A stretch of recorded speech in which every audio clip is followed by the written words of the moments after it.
Hello everyone, welcome to the Biocon Niche. It has been a long time since I interacted with you, and today we are going to complete a topic of 12th class chapter 5 genetics, that is pedigree analysis. So in this video we will be studying कि how to analyze the pedigree, and उससे पहले हम ये पढ़ेंगे कि pedigree होता क्या है और उसको किस तरह से हम क्लासिफाई करेंगे, कितनी टाइप की डिजीज होती हैं, किस तरह से उसकी जेनेटिक्स होती है, किस तरह से वो इनहेरिटेड होती हैं। तो ये सब हम आज की टॉपिक में पढ़ेंगे। तो first of all we will go line by line, and ये जो नोट्स हैं आप इसको अच्छे से यू कैन हैव स्क्रीनशॉट्स और you can note it down, because ये बहुत इंपॉर्टेंट पॉइंट्स हैं। एंड आप कोई भी पेडिग्री सोल्व करोगे तो उसके अंदर ये सभी पॉइंट्स बहुत इंपॉर्टेंट होंगे। So let us go by the topic. So first line, that is the definition of the pedigree. What is pedigree? A pedigree chart displays a family tree. एक family tree होता है जिसके अंदर सभी जो family members हैं उनकी genetics दिखाई गई होती है कि किसी भी genetic trait से कौन सा family member affected है। So it shows the members of the family who are affected by genetic trait, and it can be analyzed to determine the mode of transmission or of a genetic disease. तो यहाँ पे हम दो चीजें देखते हैं जब भी हम पेडिग्री एनालिसिस करते हैं, तो वहां पे हम दो चीजें देखते हैं। उसके अंदर फर्स्ट चीज है डोमिनेंस, कि जो डिजीज अलील है वो डोमिनेंट है या रिसेसिव है। तो एक बार हमें इसका पता लगा तो उसके बाद हम चेक करते हैं कि वो लिंक्ड किस क्रोमोसोम से है, मीन्स उनकी लिंकेज कहाँ पे है, वो एक्स लिंक्ड है या एक्स क्रोमोसोम पे है या फिर वो ऑटोसोम्स के ऊपर है। तो ये दो बातें आपको याद रखनी है, किसी भी पेडिग्री को सोल्व करते हुए आपको दो बातों का ध्यान रखना जरूरी है। वन इज आपको डोमिनेंस पता करनी है, either the disease is recessive और dominant, and second it is X linked और ऑटोसोमल। उसके बाद हम इसको क्लासिफाई करते हैं, कुछ बेसिक टर्म्स हैं, means what are autosomal chromosomes. तो वी नो कि हमारी बॉडी के अंदर हर सेल के अंदर 23 पेयर ऑफ क्रोमोसोम्स होते हैं। उसके अंदर से 22 पेयर्स जो है दे आर ऑटोसोम्स, और जो एक पेयर है सेक्स क्रोमोसोम का, दैट इज एक्स एक्स और X Y, XX in case of female or XY in case of male, you know it. So this is your sex chromosome. So autosomal chromosomes are 22 chromosome pairs जो सभी mails और females में equal होते हैं या same होते हैं। Then next term is hemizygous. Hemizygous क्या होता है? Here it is written males are hemizygous for X-linked gene. Males hemizygous किस तरह से हुए? क्योंकि मेल्स के पास सिर्फ आपका एक एक्स क्रोमोसोम होता है और बाकी दूसरा जो है वो वाई क्रोमोसोम होता है। तो ये जो आपका एक्स क्रोमोसोम है ये आपका मेल्स के अंदर सिर्फ एक है, that's why males are called as hemizygous. Then next definition comes that it is allele. अब एलील क्या होता है? तो allele is a version of gene. तो अगर हम बात करें कि दो एक्स क्रोमोसोम है तो उसके अंदर हर एक जो एक्स क्रोमोसोम है दैट इज अ एलील। या फिर अगर आपने प्लांट्स के बारे में पढ़ा होगा तो एक कैपिटल टी एक स्मॉल टी होता है। So they both are alleles and they both are a version of one gene. So humans have two alleles of all their autosomal genes, जो हमने पढ़ा कि 22 पेयर्स होते हैं। तो पेयर के अंदर दो क्रोमोसोम होंगे, तो वो दोनों एक दूसरे के, उसके अंदर जितने भी जीन्स हैं तो वो सारी जीन्स एक दूसरे के एलील होंगे या एक ही क्रोमोसोम के अल्टरनेट वर्जन होंगे। So females have two alleles of X-linked genes, males have one allele of X-linked genes, क्योंकि वहां पे प्रेजेंट ही एक होता है। Then there are 5 clues कि किस तरह से हमें पेडिग्री को एनालाइज करना है। तो उसके 5 क्लू हैं, 5 हिंट हैं। तो यहाँ पे हमें क्या याद रखना है, क्या कुछ ये अजम्पशंस हैं, तो ये अजम्पशंस हमें याद रखनी है ताकि हम सभी पेडिग्री को सोल्व कर पाए। तो first assumption that an unaffected individual can not have any alleles of a dominant trait, कि अगर कोई इंडिविजुअल हेल्दी है या फिर वो कैरियर है, मींस वो हमें अनअफेक्टेड विजिबल है, तो उसके अंदर कोई भी डोमिनेंट ट्रेट का एलील नहीं हो सकता। मींस या तो वो हेल्दी होगा या वो रिसेसिव ट्रेट उसके अंदर होगा, डोमिनेंट नहीं होगा अनअफेक्टेड के अंदर। तो this is first assumption. Second is individuals marrying into the family are assumed to have no disease alleles. जो इंडिविजुअल्स उस फैमिली में शादी कर रहे हैं, मींस अगर मैं आपको एक एग्जांपल लेके दिखाऊं, तो for example this is the pedigree chart. तो यहाँ पे ये वाली फीमेल देखिए, ये फीमेल जो ऊपर वाले पेरेंट्स हैं उनकी प्रोजेनी नहीं है ये फीमेल, तो ये मैरिंग इनटू द फैमिली है। तो ऐसी मेल, या अगर sorry this is female and this is male, ये वाला मेल, तो ये भी प्रोजेनी का पार्ट नहीं है। तो ये दोनों they are not the member of the this family and they are marrying into the family. तो ऐसे जो इंडिविजुअल्स होंगे जो फैमिली के अंदर मैरी कर रहे हैं, they will always be healthy, we will take this as assumption.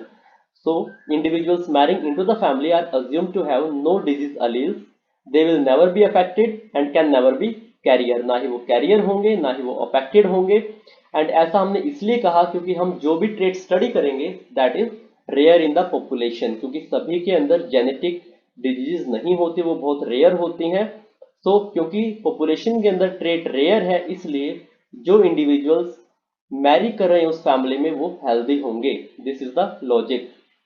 Third assumption जो हमारी है, an unaffected individual can be a carrier of a recessive trait, क्योंकि रिसेसिव को एक्सप्रेस करने के लिए आपको दो एलील्स की रिक्वायरमेंट है। तो अगर एक अनअफेक्टेड इंडिविजुअल है तो वो कैरियर हो सकता है, लेकिन उसके अंदर सिर्फ एक रिसेसिव ट्रेट का एलील होगा। Fourth point is when a trait is X-linked, a single recessive allele is sufficient for a male to be affected। अगर X-linked कोई ट्रेट है तो हमने पहले बात की कि मेल्स के अंदर एक एक्स क्रोमोसोम होता है और फीमेल्स के अंदर दो एक्स क्रोमोसोम होते हैं।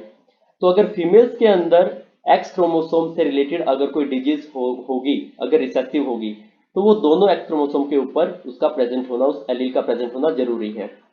लेकिन अगर मेल्स की बात करें तो मेल्स के अंदर क्योंकि सिर्फ एक ही एक्स क्रोमोसोम होता है, ओके, तो इस एक क्रोमोसोम के ऊपर भी अगर एक्स लिंक्ड एलील प्रेजेंट होगा, चाहे तो वो रिसेसिव ही क्यों ना हो, तो भी मेल्स डिजीज होंगे, वो अफेक्टेड होंगे। So when a trait is X-linked, a single recessive allele is sufficient for a male to be affected. And last point is, a father transmits his allele of X-linked genes to his daughters but not his sons. And a mother transmits an allele of X-linked genes to both her daughters and her sons. तो ये जो point है, fifth point, ये हम इस diagram की help से समझते हैं। तो मैंने मदर के जो एक्स क्रोमोसोम है उनको ग्रीन कलर से टाइप किया है और फादर के जो क्रोमोसोम्स हैं उनको मैंने रेड कलर की हेल्प से टाइप किया है। तो यहाँ पे देखिए, ये जो दोनों ग्रीन कलर के एक्स क्रोमोसोम हैं ये आपके हर एक इंडिविजुअल के अंदर जा रहे हैं, चाहे वो XX आपकी डॉटर हो और चाहे वो XY आपका सन हो। तो जो मदर है वो एक्स क्रोमोसोम्स दोनों को प्रोवाइड करती है, डॉटर को भी और सन को भी। लेकिन जो फादर है, फादर का एक्स क्रोमोसोम सिर्फ और सिर्फ डॉटर के पास जाता है और सन के पास फादर का Y क्रोमोसोम जाता है। So now I am reading this 2 points again. A father transmits his allele of X-linked genes to his daughters but not his sons. So I think this point get cleared. And second is, a mother transmits an allele of X-linked genes to both her daughters and her sons. So I think this is pretty clear now. So अब हम बात कर चुके हैं इन 5 assumptions की। हम बात कर चुके हैं अलील क्या होता है, हेमिजाइगस टर्म क्या होती है, ऑटोसोम्स क्या होते हैं, सेक्स क्रोमोसोम्स क्या होते हैं, और शुरू में हमने बात की थी कि मोड ऑफ ट्रांसमिशन किस तरह से होता है। या तो कोई डिजीज डोमिनेंट होती है, या कोई रिसेसिव होती है, या तो वो एक्स लिंक्ड होती है, या वो ऑटोसोमल होती है। तो अब हम यहाँ पे इस पॉइंट की हेल्प से हम यहाँ पे 4 टाइप के पेडिग्री एनालिसिस करेंगे। One is dominant autosomal, other is dominant X linked, and third is recessive X linked, and fourth is recessive autosomal. तो ये जो डोमिनेंट है वो 2 टाइप का, एक्स लिंक्ड और ऑटोसोमल, रिसेसिव भी 2 टाइप का, एक्स लिंक्ड और ऑटोसोमल। तो one by one we will cover this. So coming to the next page, first is our autosomal dominant. अब ऑटोसोमल डोमिनेंट के अंदर क्या होगा, देखिए बहुत ही आपके लिए क्रिस्टल क्लियर पॉइंट्स मैंने प्रिपेयर किए हैं। So you just remember this, and in points की हेल्प से आप किसी भी पेडिग्री को सोल्व कर सकते हैं। तो need not to remember many points, सिर्फ आप 2 या 3 पॉइंट आप ये याद रखिए और इसकी हेल्प से आपके सभी पेडिग्रीज जो है वो सोल्व हो जाएंगे। तो ऑटोसोमल डोमिनेंट के अंदर क्या होगा, सिर्फ एक ही म्यूटेशन का या सिर्फ एक ही म्यूटेंट अलील का प्रेजेंट होना सफिशिएंट है डिजीज कोज करने के लिए, और जो अफेक्टेड इंडिविजुअल्स होंगे उनमें से 50% अफेक्टेड होंगे, 50% अनअफेक्टेड होंगे। अगर आप यहाँ पे पेडिग्री देखिए तो यहाँ पे आपके ब्लैक 50% है प्रोजेनी में, या इधर आप देखिए तो ब्लू 50% है। तो 50% अफेक्टेड होंगे, 50% अनअफेक्टेड होंगे। और क्योंकि ऑटोसोमल डोमिनेंट है, ऑटोसोम्स है ये, तो मेल्स और फीमेल्स दोनों ही अफेक्टेड होंगे सक्सेसिव जनरेशंस के अंदर। तो ऑटोसोम्स आपके सेम होते हैं मेल्स के अंदर और फीमेल्स के अंदर, तो ये आपके दोनों मेल्स और फीमेल्स अफेक्टेड होंगे। Then the disease does not occur in the offspring of unaffected individuals. लेकिन अगर अनअफेक्टेड इंडिविजुअल हुआ, फॉर एग्जांपल अगर मैं नीचे वाला पेडिग्री चार्ट की बात करूं, फॉर एग्जांपल ये वाला जो क्रॉस है, यहाँ पे अनअफेक्टेड इंडिविजुअल है, तो अनअफेक्टेड इंडिविजुअल की जो प्रोजेनी है वो हमेशा अनअफेक्टेड रहेगी। इट मींस अगर ऐसा कोई केस है तो it means this is autosomal dominant. तो आप पेडिग्री चार्ट को देख के बता सकते हो कि ये आपका ऑटोसोमल डोमिनेंट है। Then when an affected son has an affected father, this is also crystal clear point कि जब एक अफेक्टेड फादर का अफेक्टेड सन होगा तो वो पक्का आपका ऑटोसोमल डोमिनेंट होगा, वो आपका और कोई क्रॉस नहीं हो सकता या और कोई पेडिग्री नहीं हो सकता। तो यहाँ पे आपका इसके अंदर ऐसा एग्जांपल नहीं दिया, बट अगर हम यहाँ बात करें तो आप किसी और पेडिग्री में देख लीजिए, तो अफेक्टेड सन का अगर अफेक्टेड फादर हो तो वो आपका ऑटोसोमल डोमिनेंट होगा, क्योंकि फादर सन को एक्सटिंक्ट एलील ट्रांसमिट नहीं करता। सो these are 3 points which you have to remember in autosomal dominant कि दोनों मेल्स और फीमेल्स अफेक्टेड होंगी, अनअफेक्टेड पेरेंट्स के अनअफेक्टेड ऑफस्प्रिंग्स होंगे हमेशा, और अफेक्टेड फादर का अफेक्टेड सन हो अगर हो तो ये आपका ऑटोसोमल डोमिनेंट है। Example is myotonic dystrophy. तो ये आपका जो मैंने एनसीईआरटी डायग्राम लिया है, you can see it, and ये आपका मायोटोनिक डिस्ट्रोफी का ही एग्जांपल है। Then another line is note, अगर अफेक्टेड डॉटर हो, हमने ऊपर बात की थी कि अगर अफेक्टेड फादर का अफेक्टेड सन है तो वो ऑटोसोमल डोमिनेंट होगा, लेकिन अगर अफेक्टेड फादर की अफेक्टेड डॉटर हो तो हम उसको नहीं कह सकते, क्योंकि फादर डॉटर को भी एक्स लिंक्ड जो जीन्स है वो ट्रांसमिट करता है। So if an affected daughter has an affected father, we cannot determine whether the dominant disease is autosomal or X-linked। तो वो आपका ऑटोसोमल भी हो सकता है, वो आपका X-linked डोमिनेंट भी हो सकता है। तो अगर अफेक्टेड फादर का अफेक्टेड सन है तो वो पक्का ऑटोसोमल डोमिनेंट होगा, लेकिन अगर अफेक्टेड फादर की अफेक्टेड डॉटर है तो वो X-linked डोमिनेंट भी हो सकता है और वो ऑटोसोमल डोमिनेंट भी हो सकता है। देन इसके जो आपका ऑटोसोमल डोमिनेंट है, एक्स-लिंक्ड डोमिनेंट है, तो जब हम एक्स-लिंक्ड डोमिनेंट करेंगे तो उसके अंदर आपको और ज्यादा क्लियर हो जाएगा कि कैसे आप इन दोनों को डिफरेंशिएट करोगे। सो ऑटोसोमल डोमिनेंट हम कर चुके हैं। Second is autosomal recessive. अब यहाँ पे अगर रिसेसिव को एक्सप्रेस करना है तो दो एलील्स जरूरी है। So both alleles must be mutant to cause the disease, और क्योंकि ऑटोसोमल है तो दोनों सेक्सेस के अंदर, मेल्स या फीमेल्स के अंदर वो हो सकता है। अब यहाँ पे जो मेन पॉइंट है हमारा जो हमें याद रखना है वो ये है, if any affected daughter has two unaffected parents, अगर दो अनअफेक्टेड पेरेंट्स की अगर कोई डॉटर है वो अफेक्टेड है, इट मींस वो हमेशा ऑटोसोमल रिसेसिव होगा। अगर हम देखिए ये जो आपका एनसीईआरटी का डायग्राम है सिकल सेल एनीमिया का, तो अगर हम यहाँ देखें तो अनअफेक्टेड पेरेंट्स की अगर अफेक्टेड डॉटर है, अनअफेक्टेड पेरेंट्स की अफेक्टेड डॉटर है, तो it means it is confirmed that this pedigree chart belongs to autosomal recessive type. So example is sickle cell anemia. So ये आप अच्छे से देख लेना। Then एक और आपका नोट पॉइंट है, दैट इज अगर दो अनअफेक्टेड पेरेंट्स का अफेक्टेड सन है, जैसे हमने यहाँ भी बात की थी कि अगर दो अनअफेक्टेड पेरेंट्स की अफेक्टेड डॉटर है तो ऑटोसोमल रिसेसिव होगा, लेकिन अगर दो अनअफेक्टेड पेरेंट्स का अफेक्टेड सन है तो वो आपका एक्स-लिंक्ड रिसेसिव भी हो सकता है, वो आपका ऑटोसोमल रिसेसिव भी हो सकता है। ओके, तो अभी के लिए आप सिर्फ ये याद रखिए यहाँ पे कि दो अनअफेक्टेड पेरेंट्स का अफेक्टेड डॉटर हो, और ऑटोसोमल डोमिनेंट में याद रखिए कि अफेक्टेड फादर का अफेक्टेड सन हो। इसके बाद हम थर्ड पॉइंट पे चलते हैं, दिस इज एक्स-लिंक्ड रिसेसिव। तो यहाँ पे आपको तीन चीजें याद रखनी पड़ेंगी।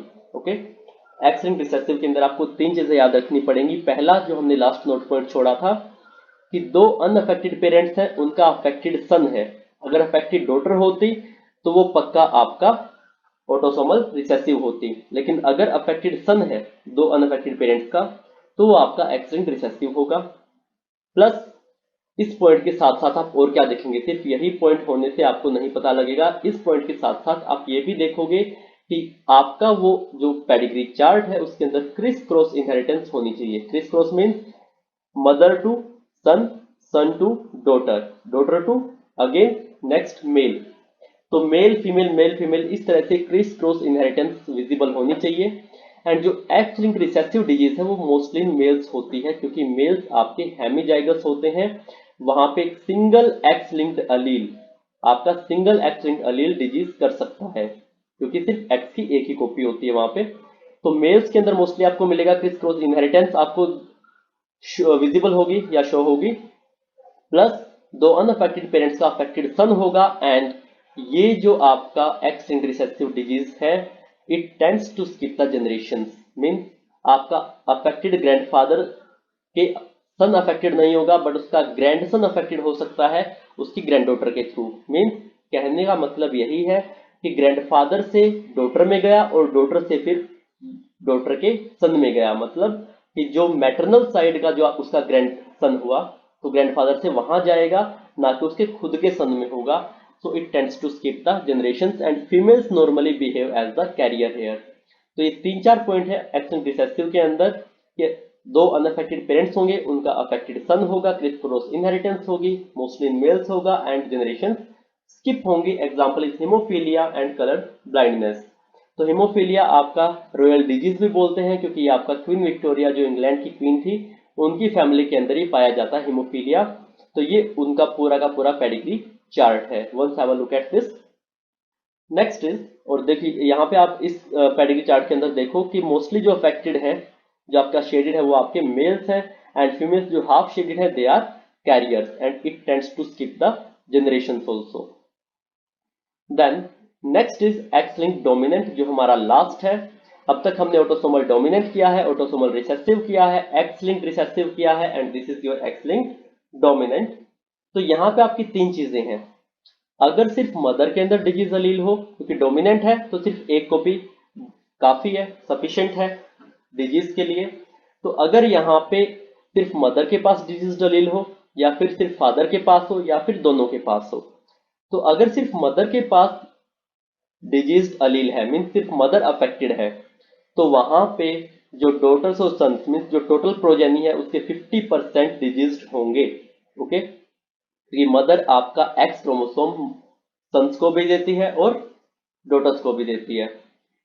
अगर सिर्फ फादर अफेक्टेड होगा मीन सिर्फ फादर के पास डिजीज अलील होगा डोमिनेंट या फिर सिर्फ फादर अफेक्टेड होगा तो डॉटर सभी की सभी अफेक्टेड होंगी क्योंकि जो फादर है वो सिर्फ और सिर्फ आपका डॉटर को एक्स क्रोमोसोम ट्रांसमिट करता है और सन्स कोई भी आपका किसी के अंदर भी डिजीज नहीं होगी, किसी के अंदर भी वो डिसऑर्डर नहीं होगा बिकॉज फादर कभी भी सन को एक्स क्रोमोसोम प्रोवाइड नहीं करता। देन अगर दोनों पेरेंट्स के अंदर होगा मीन्स अगर फादर भी अफेक्टेड है एंड मदर भी अफेक्टेड है तो यहाँ पे जो डॉटर्स होंगी क्योंकि फादर अफेक्टेड है तो डॉटर्स तो 100% आपके अफेक्टेड होंगी जो ऊपर वाला केस था, लेकिन अगर मदर भी अफेक्टेड है तो सन्स भी वहां पे 50% अफेक्टेड होंगे क्योंकि मदर आपकी इक्वली जो डॉटर्स है और सन्स उनको डिस्ट्रीब्यूट करते हैं एक्स क्रोमोसोम। इस चीज को आप अच्छे से यहाँ समझिए। एक्स लिंक्ड डोमिनेंट अगर अनअफेक्टेड फादर है अफेक्टेड मदर है तो यहाँ पे दोनों ही आपके जो मदर है वो दोनों को देगी मीन्स सन्स को भी, एक अफेक्टेड सन होगा एक अफेक्टेड डॉटर होगा तो 50% ऑफ जो टोटल है वो आपके अफेक्टेड होंगे अफेक्टेड मदर की वजह से। लेकिन जो अफेक्टेड फादर है उसकी वजह से सिर्फ और सिर्फ आपकी डॉटर्स अफेक्टेड होंगी 100%, सन्स आपके एक भी अफेक्टेड नहीं होंगे, कोई भी मेल यहाँ पे अफेक्टेड प्रोजेनी में नहीं होगा। And this is pretty clear from this diagram, have a look. इसके बाद हम एक्स लिंक्ड डोमिनेंट हमने किया है, एक्स लिंक्ड रिसेसिव किया है, ऑटोसोमल डोमिनेंट किया है, ऑटोसोमल रिसेसिव किया है। लास्ट हमारा जो बचता है दिस इज माइटोकॉन्ड्रियल इनहेरिटेंस। इसका भी मैं आपको एक पेडिग्री चार्ट दिखाऊंगा। तो माइटोकॉन्ड्रियल इनहेरिटेंस क्या होती है? जब फर्टिलाइजेशन होती है तो जो स्पर्म है वो सिर्फ अपना न्यूक्लियस इंसर्ट करता है या फिर आपका न्यूक्लियस प्लस प्रोक्सिमल सेंट्रियोल आपका ओवम के अंदर जाता है, लेकिन माइटोकॉन्ड्रिया वगैरह है जो बाकी ऑर्गेनलीज हैं वो स्पर्म कभी भी कंट्रीब्यूट नहीं करता या बहुत रेयरली कंट्रीब्यूट करता है, यू कैन से दिस। तो मोस्टली ये जो है आपका जो माइटोकॉन्ड्रिया के अंदर जीनोम होता है अगर उसके अंदर म्यूटेशन हो, उसके अंदर अगर डिजीज हो, that is called as mitochondrial inheritance और माइटोकॉन्ड्रियल जीन्स की वजह से वो होता है और सिर्फ मदर ही उसको ट्रांसमिट कर सकती है क्योंकि ओवम के अंदर वो माइटोकॉन्ड्रिया प्रेजेंट है। So only females can transmit mitochondrial disease, and this is because sperm cells rarely contribute mitochondria to the oocyte at fertilization, and this disease is typically passed from an affected mother to all her children. सभी children के तरफ वो affected होगी लेकिन किसी भी man से affected नहीं होगी क्योंकि sperm आपका mitochondria contribute नहीं करता, तो इसलिए मदर से वो बच्चों के अंदर सभी बच्चों के अंदर वो ट्रांसमिट होगी। अब बहुत सारे जो माइटोकॉन्ड्रियल डिसऑर्डर्स हैं उनके अंदर एक कॉमन सिम्टम होगा दैट इज मसल फटीग, क्योंकि मसल्स के अंदर बहुत ज्यादा माइटोकॉन्ड्रिया होते हैं which provide energy for contraction. तो अगर माइटोकॉन्ड्रियल जीन्स डिफेक्टिव होंगे तो वो एनर्जी प्रोवाइड नहीं करेंगे कॉन्ट्रैक्शन के लिए और वहां पे मसल फटीग डेवलप होना शुरू हो जाएगा। एग्जांपल्स क्या है माइटोकॉन्ड्रियल डिजीज के? Mitochondrial myopathy, diabetes mellitus and deafness DAD, then Leigh syndrome, then neuropathy texture rhinitis pigmentosa that is NARP, and last is mitochondrial DNA depletion syndrome. तो ये सभी आपके एग्जांपल्स हैं एंड ये आपका एक पेडिग्री चार्ट है जो आपका मोस्टली मदर्स के थ्रू ट्रांसमिट हो रहा है। इसके अंदर देखिए दिखाई गई है कि किस तरह से आपके जो सभी आपके प्रोजेनी है या सभी ऑफस्प्रिंग्स है उनके अंदर males are blue and females are red. तो ये सभी आपके जो ऑफस्प्रिंग्स हैं वो माइटोकॉन्ड्रियल जीन्स को कैरी करें, वो सभी अफेक्टेड हैं। बट जो आपके individuals they are marrying into the family वो आपके नॉर्मल है, हेल्दी है। So this was your topic. I hope आपको ये अच्छे से क्लियर है। एक बार फटाफट हम इसकी रिवीजन करते हैं। तो पेडिग्री एनालिसिस क्या होता है, मोड ऑफ ट्रांसमिशन कैसे होते हैं, उसके बाद 5 पॉइंट्स हमने पढ़े। ओके, 5 पॉइंट्स के अंदर क्या क्या है कि अनअफेक्टेड इंडिविजुअल है उसके अंदर कोई डोमिनेंट ट्रेट नहीं हो सकता, अगर कोई मैरिंग इनटू द फैमिली है वो हमेशा हेल्दी होगा, कभी कैरियर भी नहीं होगा। देन अगर कोई कैरियर है तो उसके अंदर हमेशा रिसेसिव ट्रेट होगा, अगर एक है तो वो रिसेसिव ट्रेट होगा। अगर कोई एक्स लिंक्ड है तो सिर्फ एक कॉपी सफिशिएंट है मेल्स के अंदर डिजीज करने के लिए क्योंकि मेल्स हेमीजाइगस होते हैं। एंड फिफ्थ, जो फादर है वो सिर्फ डॉटर्स को एक्स लिंक्ड जीन्स प्रोवाइड करते हैं, लेकिन जो मदर है वो डॉटर और सन दोनों को प्रोवाइड करती हैं। उसके बाद हमने ऑटोसोमल डोमिनेंट के अंदर देखा कि आपके 50% अफेक्टेड और 50% अनअफेक्टेड ऑफस्प्रिंग होंगे, मेल्स और फीमेल्स दोनों अफेक्टेड होंगी और अफेक्टेड फादर का अफेक्टेड सन होगा, plus the disease does not occur in the offspring of the unaffected individuals. So ये सभी आपके 4 पॉइंट्स आपके इंपॉर्टेंट है। देन हमने बात की थी ऑटोसोमल रिसेसिव की कि दोनों सेक्सेस के अंदर होगा क्योंकि ऑटोसोम्स है, एंड दो अनअफेक्टेड पेरेंट्स की ऑटो अफेक्टेड डॉटर होगी। Okay, this is only one point is enough sufficient कि दो अनअफेक्टेड पेरेंट्स की अफेक्टेड डॉटर होगी और दोनों सेक्सेस के अंदर है तो ऑटोसोमल रिसेसिव होगा, sickle cell anaemia. Then third is X linked recessive, means दो अनअफेक्टेड पेरेंट्स का अफेक्टेड सन हो प्लस दिस क्रॉस इनहेरिटेंस हो, मोस्टली मेल्स अफेक्टेड हो एंड जनरेशंस वहां पे कभी कभी स्किप हो, तो it means this is X linked recessive. And last is your x linked dominant, अगर मदर अकेले अफेक्टेड है तो वहां पे 50% सन्स और 50% डॉटर्स अफेक्टेड होंगे, अगर फादर अकेला अफेक्टेड है तो वहां पे 100% डॉटर अफेक्टेड होंगी, सन्स कोई भी अफेक्टेड नहीं होंगे।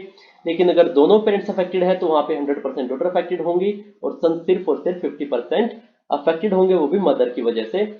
एंड लास्ट में माइटोकॉन्ड्रियल इनहेरिटेंस की वजह से देखा कि अगर माइटोकॉन्ड्रियल जीन्स के अंदर कोई म्यूटेशन आ जाए तो उस वजह से अगर सभी ऑफस्प्रिंग्स के अंदर जो डिजीज आपकी ट्रांसमिट होती है माइटोकॉन्ड्रियल जीन्स की म्यूटेशन की वजह से, that is mitochondrial inheritance. And this completes your topic. I hope you have got it well. अगर आपको कुछ भी क्लियर ना हो so please write your query in the comments. I will answer it definitely. And till then, bye bye, take care. We will meet in the next video. Thank you.